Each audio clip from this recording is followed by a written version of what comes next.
Morning, everybody. Mike Niemiec here with some early morning grain and oilseed comments on this Thursday, December 7th. A little bit in the defensive tone in the overnight trade on the beans and in the meal, kind of yesterday's ramifications of selling off, maybe having some follow through here today with open interest really rallying for the beans and the meal. And so maybe we have some recent buyers a little bit nervous in here and maybe seeing some liquidation, although the open interest on the prelim really didn't suggest that. Corn and wheat, they continue to be mulling around their contract lows, and they are kind of steady in the overnight trade, and the oil market made new lows for the move in its trades, down roughly around 30 points. A little bit here, we'll be getting out our weekly sales. We have been, and looks like we're going to continue to be running behind a year ago and what the USDA is currently forecasting. So I'm going to go through this again. Nothing really bullish there. The USDA trade estimates are out for Tuesday's supply and demand report. Pretty much unchanged from a month ago. Once again, pretty adequate.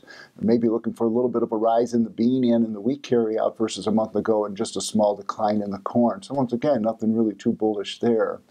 The FAO came on out. That's the United Nations Food Organization, and they made a couple noteworthy statements in their report. One of them was that they expect grain prices and commodity prices to stay stable over the next decade.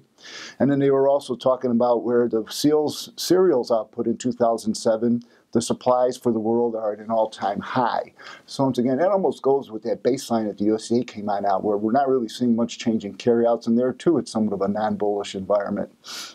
Canada came out yesterday with their wheat and canola crops. Those were a surprise on the large side. Apparently China hit 8 or 9 year lows in their futures market for soybeans. They're looking at a lot of imports coming on in, so that sold off as well.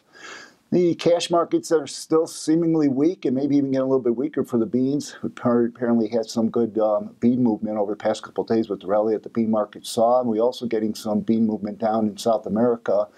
Apparently Brazil raised their or lowered their interest rates to a record low, and that may spur on some more farmers selling down there. So like I say, you go up and down this whole list. There's not too much bullish factors in here. The one thing we do have is money flow. And like I said, we've been both the commitment of treasury report and going and seeing seasonals. There's been this run up in bean and meal open interest, and seemingly the main reason why we're rallying, other than if you want to go once again, we might have a drought in Argentina. The weather forecast there is still the same. Brazil's still okay.